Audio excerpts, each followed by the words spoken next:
School ছাত্রীকে যৌন হেনস্থার অভিযোগে ধৃত স্কুল শিক্ষককে অবশেষে আদালতে পেশ করল পুলিশ। ধৃতের নাম মোহাম্মদ আলম।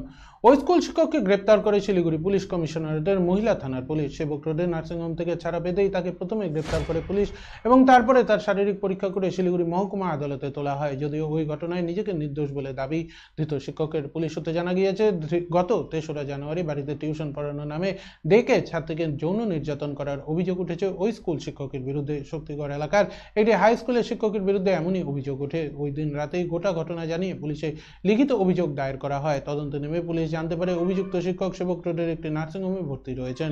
রবিবার তাকে পরিবার ও প্রতিবেশী কয়েকজন শিক্ষকের বাড়িতে গিয়েছিলেন। সে সময় হাতাহাতিতে শিক্ষক নাকে চোট পায় বলে জানা গিয়েছে।